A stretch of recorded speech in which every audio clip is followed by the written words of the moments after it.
Hi everyone. I'm going to go through in more detail my specific person journey for you, as I know many of you are still in a position where you are looking to manifest yours, and I know that you like hearing how a good ending happened. So, to begin, my relationship wasn't a quick fling or a few dates. It's been a journey that we've been going on together for 14 years this month. On the 7th of November, actually, just in a couple of days. And yes, our relationship is still spicy. We have a lot of fun, we laugh, we love each other, and we so enjoy simple things and just being together. It doesn't matter what we're doing. Now, I'm not going to hand you a crystal and a vision board and say, hey, off you go, good luck. But let me tell you, for me, this was very much like a self-discovery boot camp. I call it my 6 steps to transformation. So I'm going to share that with you today. Grab your cosmic popcorn. So, number 1 step, awareness. This is when it all started. Me realizing that I was the common denominator in my dating disasters. And I'd had 5 relationships before this one. And every single time that person left me for someone else. There was always a third party. I had manifested people that would get bored with me, would find someone else more interesting, and I suffered from feeling second best and not good enough, eventually in every single relationship. So, I decided to stop chasing and really deal with my old abandonment, which of course every single relationship triggered that, but it was really getting to the place where I healed it more deeply before I met the wonderful man that I'm with now.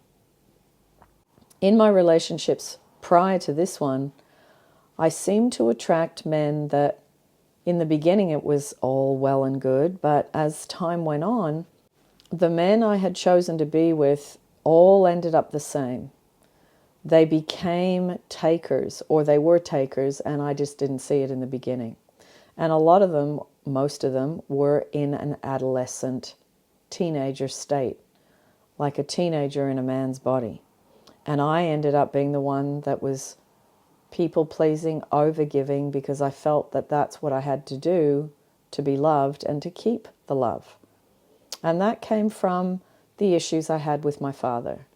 And that recreated itself again and again. As Neville says, I reinfected myself with it over and over until I finally did the inner work to change it. And that was a lot of inner child work, processing and letting go of my emotions around being abandoned, feeling the hurt, the pain, the suffering, the anxiety, the worry, and all of the inadequacies that I felt as a young woman who really thought she knew what she was doing, but quite clearly she didn't. What I wanted was emotional safety, love, passion, deep connection, understanding, and to be with someone who really looked after themselves, someone who really put their self-care and self-worth and self-love at the top of the list. And none of the men that I had been with before had done that. But if I look at it clearly, it was everyone is me pushed out. I wasn't taking care of myself either. And therefore, that was being reflected back to me in the people that I had chosen. Step number 2, intention. I then set my intention, and not that kind of vague, oh, universe, send me love. I want someone to choose me. I want someone to pursue me in a taking kind of way. I sat down and I wrote down clearly what it was that I wanted and how it would feel in the present moment. So I wrote it something like this. I am in a passionate, playful, deeply loving relationship with someone that I can dance with, laugh with, enjoy music with, travel with, go out for dinner with, sit on the couch on a Saturday night with, and that we really look after each other. I didn't hope for it. I decided at this point of setting this intention, this is already mine. And every time I'd catch myself daydreaming about my specific person, I'd smile and think, yep, that's how it's going to be. That's my reality. And I kept working on, I am love, I am lovable, may divine love be made alive in me. And I grew that part of me. I watered it daily until it grew into a thriving, lush plant. This is what I call today conscious selection. So it was like 2 train tracks. I was working on the self-love and building up, looking after myself. And then I was focusing on enjoying the relationship that I wanted in my mind. Step number 3, the decision. This was the turning point. I stopped waiting for love and I started living like the person who already had it, who already was it. It was 2 halves of a nut. I had to feel that love was within me, and I had to feel like I had that relationship where we both loved each other.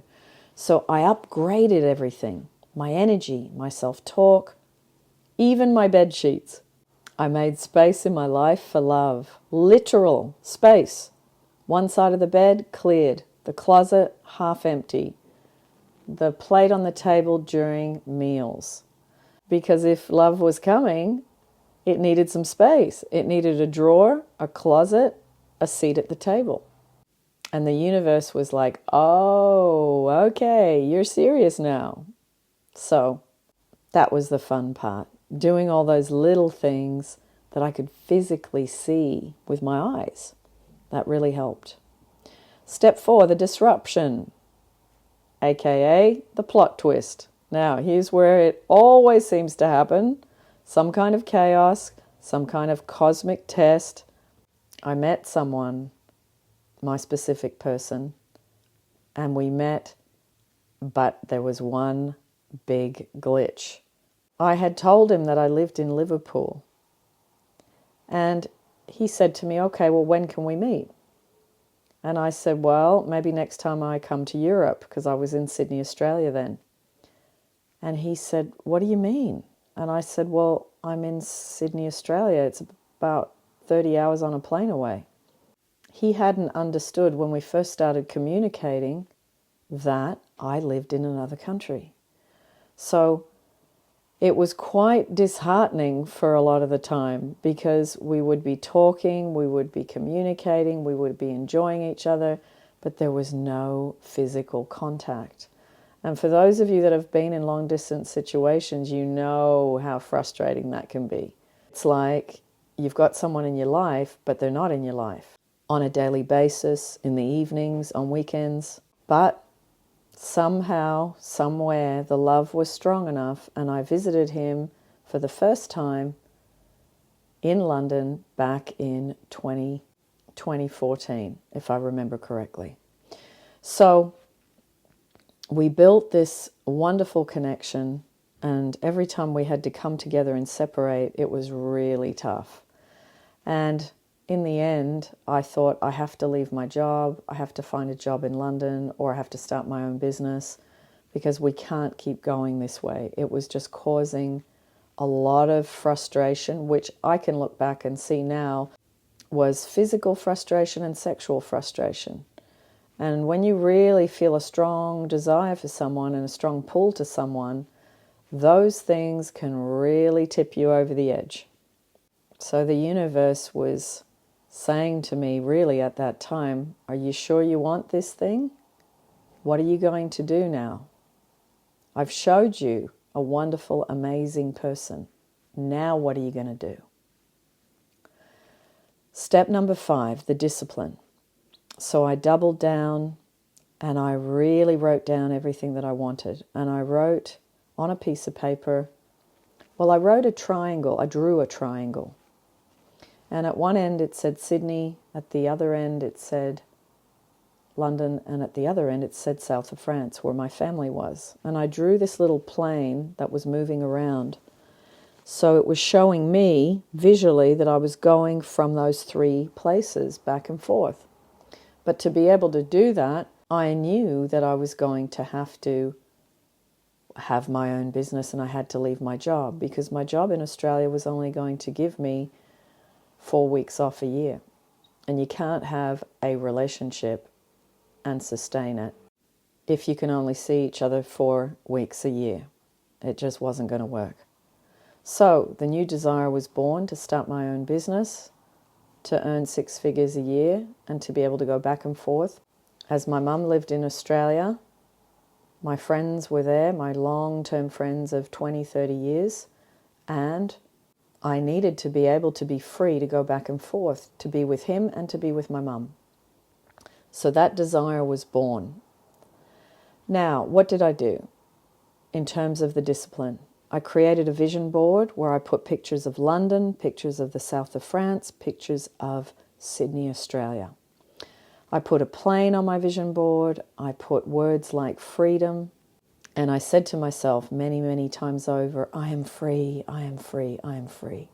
It really helped me to know that it was possible, because at that time I felt quite suffocated and I thought, how the heck is this going to work out? Now, at this point, what happened in my work, I was working in retail and I was a visual merchandiser. I did all the styling for homeware stores in big shopping centres. One day I got really angry and I lifted a piece of furniture, and lifting furniture when you're angry is not a good idea, and I completely injured my lower back so badly I ended up having a year off. In that time, as I was going through physio and having to rebuild my lower back, I ended up starting my coaching course. And that course then went on to become my work, which is what I do today, coaching other people, especially on the hot topic of specific person, ex-back, and new relationships. So relationships has become the main focus of this YouTube channel and also the work that I do, as many of you know. Now, I repeated my affirmations of I am free, and I now travel 4 times a year from Sydney to London to the south of France, and that happened over that year. And I said that I wanted it to be fully paid with no debt. So looking back, it did happen. I did 1 trip at a time. I visualized, I manifested the money, and I was able to do what I wanted to do and say, I am free, and I was. And it was such an exhilarating feeling. And to be with my wonderful guy. Now, step number 6. Fast forward 14 years now. We've had some highs and lows, especially when in the beginning he said to me, you're not for me. And I've told that story many times. I will put the playlist down below of my specific person manifestation journey, and you can listen to that story separately. And also my romantic relationship journey with the other 5 relationships and all the train wrecks that went on there. For those of you that are in the middle of those situations, hopefully it will give you a bit of soothing and know that someone understands where you're at, because it can be really tough when you're going through a lot of hardship and heartache in relationships, and it can affect every other area of your life. So we kept at it. We had lots of arguments, lots of fights in the beginning, especially the first year was good because it was the honeymoon phase. But after that, we started hitting each other in our childhood stuff. He would trigger me, I would trigger him, and we had a lot of stuff to work through together. Now, 14 years on, does that still happen? Not very often. It used to happen every week in year 2, 3, and even probably year 4. It just felt unstable. It felt challenging. It felt like I was reflecting back to him his mum, and he was reflecting back to me my dad. But we both had an understanding of these things, and, we worked through it the best we could, and we both believe in Source. He calls it God, I call it Source, and we were able to really lean into that to really help us to come together and to dissolve and resolve our differences. We see our love as a living, breathing vibration. It's not a wish. It's not something that fades. It's just something that deepens. It's something that we both really have a good self-love routine, and we make that a priority. So that then overflows onto each other. We love looking after each other. We help each other. We really, listen to each other, and we have much greater understanding of each other now than we did years ago. Greater understanding of ourselves, I would say, and greater understanding of our relationship and our triggers and everything that's happened. So we have way more fun than issues. And if anything happens, we usually can resolve it pretty quickly. So those are the 6 steps, and we do celebrate often. My partner loves to surprise me with things. He says, hey, just get dressed. I'm going to take you somewhere tomorrow. And he won't tell me where we're going, and he loves doing that. He gets more joy out of surprising me. He's not that keen on me surprising him. That's not a thing that he really, really enjoys. So I allow him to surprise me, and I do other things for him, like make him his favorite cheesecake.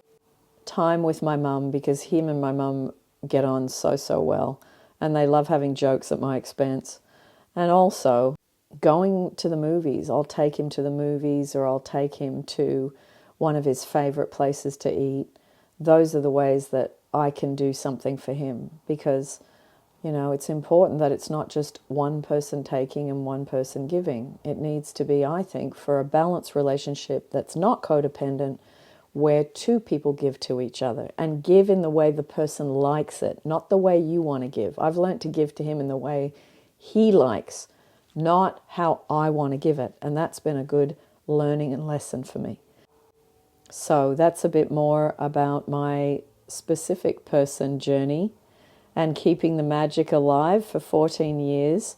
So remember, to recap: awareness, intention, decision, disruption, discipline, recognition, and celebration. And those are really good, simple, clear steps that I followed, and just putting it down on paper for you so that you can have something to follow, because I know a lot of you are trying lots of different things and you get lost in the avalanche of information. So I hope that this inspires you to do your inner work, to do your inner child work, to do your self-love work, and then go beyond into more advanced learning. And for me, that's been obviously Neville, reading him for 30 years, Florence Scovel Shinn, Joseph Murphy, later on in my journey, Michael Singer, Alan Watts, Catherine Ponder, and of course, the godmother of self-love, Louise Hay. So hopefully all of that gives you some inspiration to continue on your journey and to really cultivate the soil and fertilize it so you can plant the seed of having a wonderful relationship with your specific person, and to really enjoy also for you 14 years of togetherness and